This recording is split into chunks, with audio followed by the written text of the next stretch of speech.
दोस्तों, सबसे पहले तो आप सभी लोगों को नमस्कार। मैं कृष्णाकांत। अभी हमारे देश में एक नई पार्टी बनी है जिसका नाम है राष्ट्रीय अधिकार मोर्चा, मतलब कि RAM। और ये जो पार्टी बनाई गई है ये अलंकार अग्निहोत्री जी के द्वारा बनाई गई है। और ये पार्टी क्यों बनी है ये बात किसी से छिपा नहीं है। आप लोग बता दूं कि जब से UGC नामक जो काला कानून आया था तो इसका विरोध पूरी तरीके से स्वर्ण समाज के द्वारा किया गया था।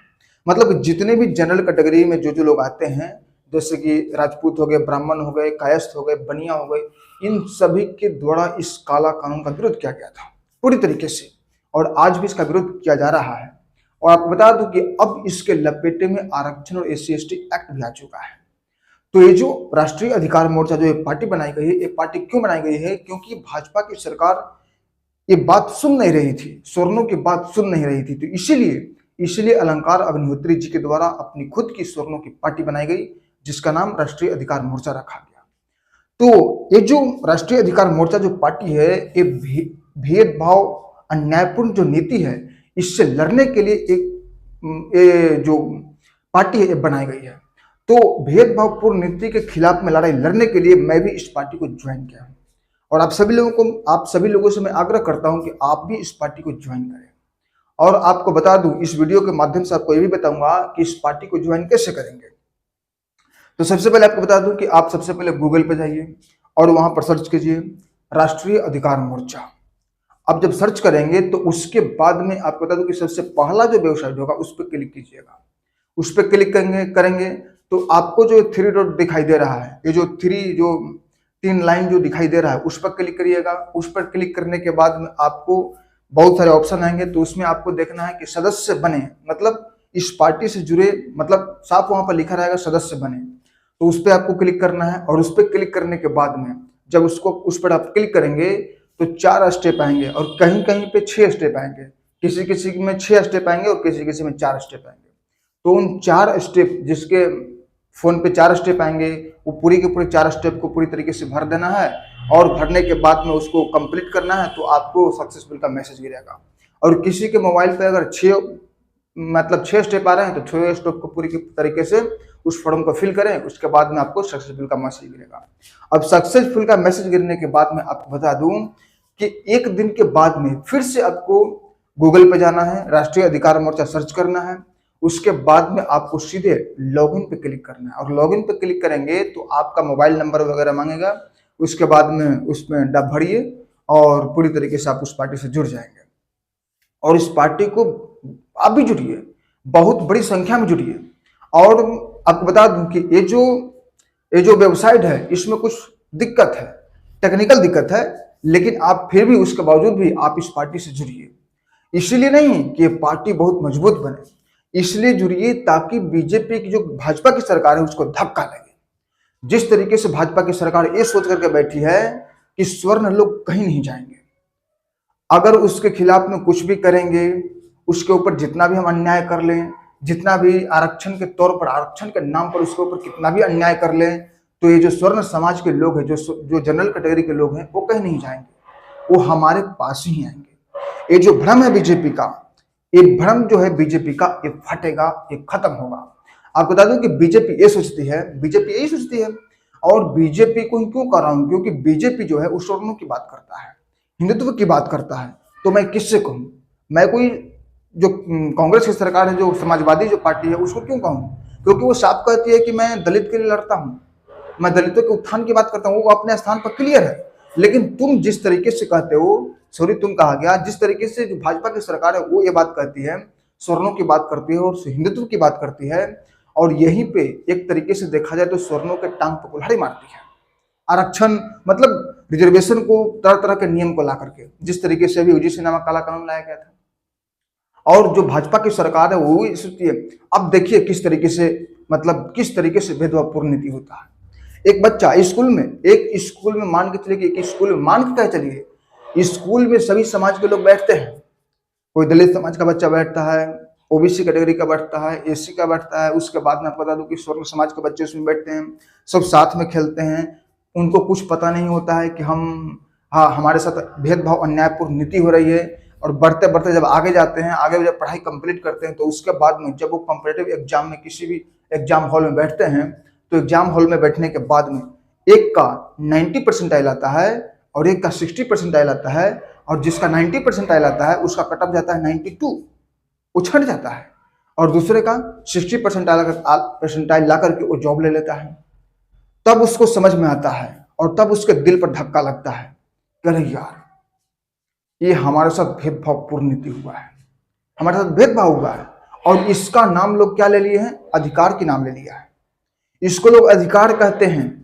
मैं अपने वीडियो के माध्यम से कितनी बार बोला हूं, चिल्ला चिल्ला कर बोला हूं कि इसको अधिकार नहीं कहते हैं, ये अधिकार नहीं है। इसको अधिकार का नाम लोग दे देते हैं, ये अधिकार नहीं है, ये पूरी तरीके से भेदभावपूर्ण नीति है। मैं आपको पूरी तरीके से डिटेल से आपको समझाता हूँ कि अगर किसी भी एग्जाम हॉल में बहुत सारे विद्यार्थी बैठे हुए एग्जाम देने के लिए, अब कोई स्वर्ण समाज का बच्चा है, कोई एससी का बच्चा बैठा है, कोई एसटी का बच्चा बैठा है, कोई ओबीसी का बच्चा बैठा है, ठीक है।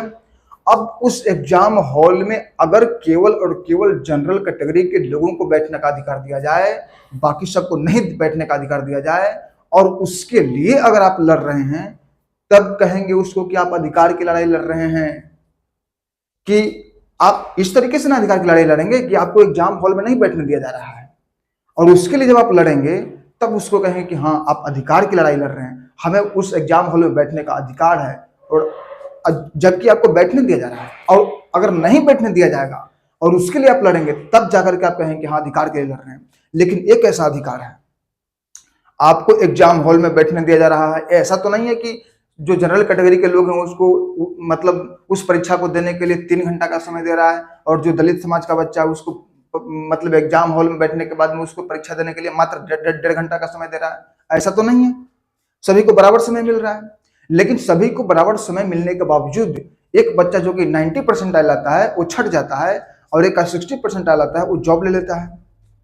तो इसको क्या कहेंगे? इसको अधिकार की बात कहेंगे? नहीं बाबा। इसको समानता की बात करेंगे? नहीं बाबा, ये समानता नहीं है, ये भेदभावपूर्ण नीति है। और इसके कारण हमारे देश का प्रतिभा पलायन कर जा रहा है। लोग कहते हैं, बहुत सारे लोग ये बात कहते हैं कि भारत पीछे है। पीछे क्यों पीछे है? कारण यही है, कारण यही है, इसलिए हमारा देश आज तक अभी पीछे है, और इसी के कारण हमारा देश आज धरातल में जा रहा है। तो एक दिन हमारा देश पूरी तरीके से बर्बाद हो जाएगा। आप लोग देख लीजिए, हमारे देश में 3 ऐसे क्षेत्र हैं, और ये बात मैं कई बार अपने वीडियो के माध्यम से बताया हूं कि हमारे देश में 3 ऐसे क्षेत्र हैं जहां पर आरक्षण नहीं है, और तीनों क्षेत्र में देख लीजिए कि भारत हमारा अव्वल नंबर पर है। आप देख लीजिए, क्रिकेट को उठा करके देख लीजिए, क्रिकेट में आप देख लीजिए कि भारत कहाँ स्थान पर है, कितना स्थान पर है, भारत अव्वल नंबर पर है। उसके बाद में आप इसरो देख लीजिए, इसरो में भी हमारा देश अव्वल नंबर पर है। उसके बाद में आप देख लीजिए इंडियन आर्मी में भी हमारा देश अव्वल नंबर पर है। तो इस तरीके से आप देख सकते हैं, मैं प्रूफ के साथ आपके साथ बात कर रहा हूं। आप इन तीनों क्षेत्रों को उठाकर देखिए, इन तीनों क्षेत्रों में भारत जो है अव्वल नंबर पर है। तो आरक्षण जो है ना, आरक्षण हमारे देश की प्रतिभा को पलायन कर देती है, हमारे देश को खोखला कर रहा है। आरक्षण हमारे देश का एक, क्या उसको कहते हैं, एक कैंसर बीमारी है आरक्षण, जो कि खत्म नहीं हो रहा है। और लोग कहते हैं कि बाबा साहब अंबेडकर ने अधिकार दिलवाए हैं।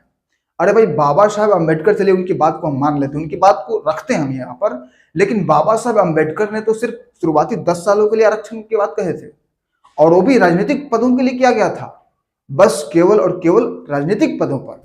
लेकिन उसको संशोधित करके सभी चीजों में लागू कर दिया गया। तो इस तरीके से अगर देखा जाए, तो जो आरक्षण है, आरक्षण किसी भी हालात में हमारे देश के लिए ठीक नहीं है, देश के विकास के लिए ठीक नहीं है। अब कुछ लोग कहेंगे भाई कि गरीबों के उत्थान के लिए आरक्षण दिया जाता है। भाई मैं कहता हूं, गरीबों के उत्थान की अगर बात करना है तो गरीबों के उत्थान के लिए आप नौकरी चाकरी में आप दे रहे हो, मतलब आरक्षण दे रहे हो, रिजर्व दे रहे हो कि इतना नंबर, मतलब एससी एसटी का जो लड़का 60 नंबर लाएगा वो क्वालिफाई कर जाएगा, और जो जनरल कैटेगरी का वो 90 नंबर लाएगा फिर भी क्वालिफाई नहीं करेगा। इस तरीके से अगर आप आरक्षण दे रहे हो और ये बात कहते हो, तर्क ये देते हो कि उसके पास पढ़ने के लिए बहुत सारा सुविधा उपलब्ध है, बहुत सारा लाइट वगैरह का सब चीज उपलब्ध है, खान पान पूरी तरीके से उपलब्ध है, लेकिन एक गरीब का बच्चा जो कि दलित समाज का बच्चा है, उसके लिए कुछ मतलब सही तरीके से ढंग से नहीं है, पढ़ने के लिए पूरी तरीके से व्यवस्था नहीं है। तो मैं कहता हूं कि अगर इस तरीके का अगर माहौल है और सचमुच अगर ऐसा स्थिति है, इसके लिए जांच करे सरकार इसके लिए जांच करे और अगर सचमुच ऐसा स्थिति है तो उस दलित समाज के बच्चे को एक कंपनसेशन के रूप में पैसे दो।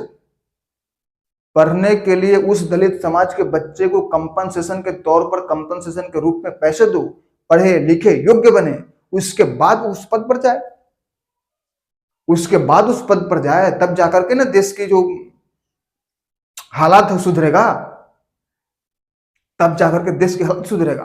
तो मैं आप लोगों से बात कर रहा हूं। और जो बीजेपी इस तरीके का जब सोचती है कि स्वर्ण समाज हमें छोड़कर कहीं जाएगा नहीं, हमारे पास ही लौट करके आएगा, तो मैं आपको इस वीडियो के माध्यम से बता रहा हूं कि आप इस पार्टी को ज्वाइन कीजिए।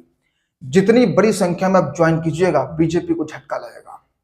और बीजेपी को जब झटका लगेगा तब जाकर के उसको ये बात मालूम चलेगा, ये बात एहसास चलेगा, ये बात एहसास होगा कि हमारा जो वोटर हैं वो अंधभक्त नहीं है।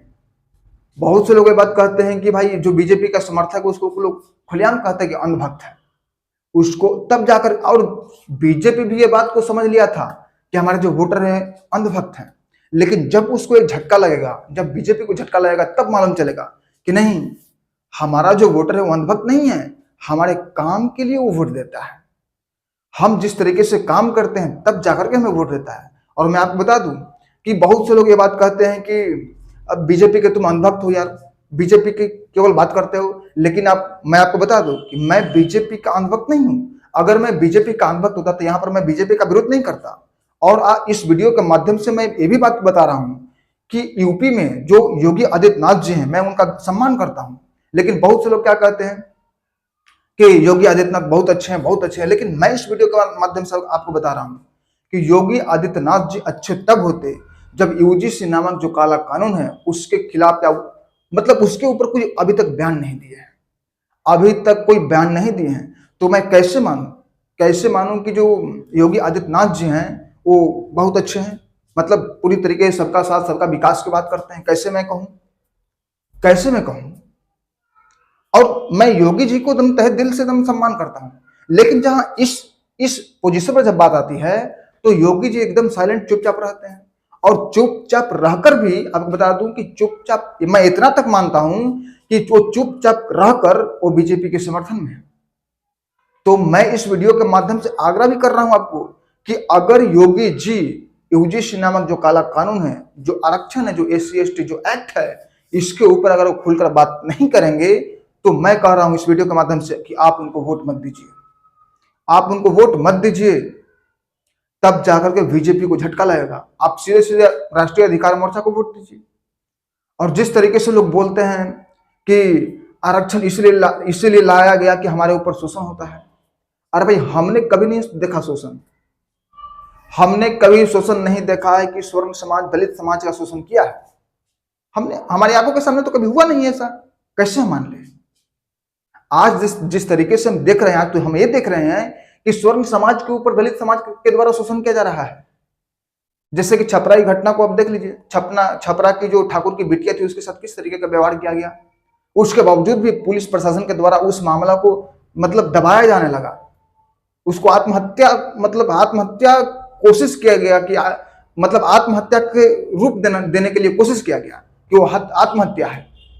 इस तरीके के बाद और ऐसा हल किया गया। उसके बाद आप देख लीजिए उत्तर प्रदेश के फतेहपुर में एक लेडीज के ऊपर SC/ST एक्ट लगाने के लिए पूरी तरीके से धमकी दिया जा रहा था। और धमकी मतलब लगातार कई दिनों से दिया जा रहा था। और ये धमकी इतना ज्यादा दिया गया कि वो जो औरत थी, वो जो लेडीज थी, वो इस धमकी से फ्रस्ट्रेट होकर के अपने बेटे और अपने बेटे समान देवर के साथ आत्महत्या कर लेता है। तो एक क्या दलित समाज के द्वारा एक स्वर्ण समाज के ऊपर एक ऊपरी मतलब स्वर्ण समाज के ऊपर अत्याचार नहीं तो क्या है, शोषण नहीं तो और क्या है। उसके बाद में आप देख लीजिए विष्णु तिवारी का घटना, आप लोगों को पता होगा। विष्णु तिवारी के ऊपर एक महिला के द्वारा SC/ST एक्ट लगाया गया, न जांच हुई न परख हुई, सीधे उनको उठा लिया गया और जेल में बंद कर दिया गया। अब 20-21 साल के बाद वो विष्णु तिवारी जेल से बाहर निकलते हैं, वो भी निर्दोष साबित होते हैं। अब जब बाहर निकलते हैं तो परिवार के कई परिजन गायब, खत्म, कई उनके तो रिश्तेदार खत्म हो जाते हैं, उनकी पूरी की पूरी जो परिवार है तबाह हो जाती है। उसके बावजूद क्या विष्णु तिवारी जी को न्याय मिला? जो महिला झूठा आरोप लगाई थी, SC/ST जो आरोप लगाई थी, अब जब निर्दोष साबित हुई तो क्या उसको सजा मिली? तो ये दलित समाज के द्वारा शोषण नहीं तो और क्या है?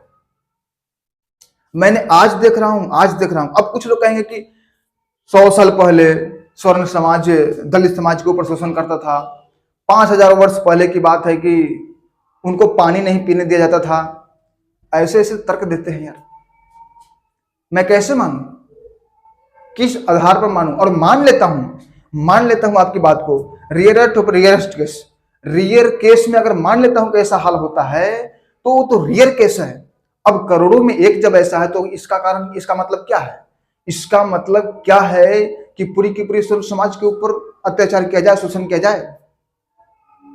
अब जिस तरीके से आप देख लीजिए उत्तर प्रदेश का हाल है कि एक जादव रिस्पेक्टेड जो यादव जो भाई थे जो वहां पर कथा कहने गए थे, तो उनको कुछ ब्राह्मणों के द्वारा उनको पीटा गया, उनके साथ अभद्र व्यवहार किया गया। तो उसके बाद में आप देख लीजिए कि वहां पर बहुत सारी जगहों पर बोर्ड पर नाम लिखा गया कि यहाँ पर ब्राह्मणों का आना मना है। ठीक है, अब वो जो काम किया गया उनके द्वारा, जो उनको पीटा गया, ये पूरी तरीके से गलत है। मैं इसका विरोध करता हूं। मैं इस बात के लिए तैयार हूं कि हाँ उन्होंने गलत किया, क्योंकि कथा कहने का सबका अधिकार है। जो हरि का गुण गाई हरि उनके हुई, हरि का गुण जो गाते हैं वो हरि के होते हैं। जो हरि के गुण गाई वो हरि के हुई। मतलब कहावत कहने में, मतलब कहावत क्या, जो पंक्ति है कहने में हमसे गलती हो रही है, लेकिन मतलब मेरा कहना यह है कि जो हरि के गुण हरि सबके हैं, जो हरि के गुण गाएंगे हरि उनके हो जाएंगे। तो यहाँ पर ब्राह्मण के द्वारा जिस तरीके से जो यादव समाज के जो व्यक्ति थे उनके ऊपर जो अभद्र व्यवहार किया गया, ये बिल्कुल पूरी तरीके से गलत है। लेकिन कुछ ब्राह्मणों के द्वारा जब ये किया गया तो क्या बोर्ड पर लिखवा देना ये सही है कि इस गांव में ब्राह्मणों का आना मना है? अब उसी तरीके से अगर छपरा की अगर घटना को देखेंगे, जो ठाकुर की बिटिया के साथ जिस तरीके से जो दलित समाज के बच्चे जिस तरीके से हरकत किए, तो क्या अब बोर्ड पर लिखा दिया जाए कि यहाँ पर दलितों का आना मना है? उसके बाद देखिएगा देश में माहौल कैसा होगा। जगह जगह से आवाजें उठने लगेगी कि अगर एक दलित किया तो सारे दलित को गाली दोगे, सारे दलित के बारे में बोलोगे। तो इस तरीके से जो अभद्र व्यवहार किया जाता है, देखिए मैं किसी भी मतलब दुर्व्यवहार को मैं सपोर्ट नहीं कर रहा हूं। मैं ऐसा नहीं कर रहा हूं कि आप ऐसा करें, मेरा वीडियो के माध्यम से मेरा ये संदेश नहीं है। लेकिन सपोज दैट आप ऐसा मान लीजिए, तब देश का माहौल देखिए कैसा होगा। तो दोस्तों मैं इस वीडियो के माध्यम से आप साफ आप लोगों से आग्रह करता हूं कि आप अलंकार अग्निहोत्री जी का जो पार्टी है राष्ट्रीय अधिकार मोर्चा, आप इसको ज्वाइन कीजिए, ज्यादा से ज्यादा संख्या में इसको ज्वाइन कीजिए। तो दोस्तों आपको ये एनालिसिस कैसा लगा, आपको मेरा विचार कैसा लगा, कमेंट का माध्यम से जरूर बताइएगा। और हाँ दोस्तों, आप ये भी बताइएगा कि आप हमारे वीडियो को कहाँ से देख रहे हैं, ताकि हमें मालूम चले कि हमारे वीडियो को कहाँ कहाँ के लोग देखते हैं। तो दोस्तों फिर मिलते हैं सही, फिर से एक नए वीडियो में। तब तक के लिए जय हिंद, जय भारत।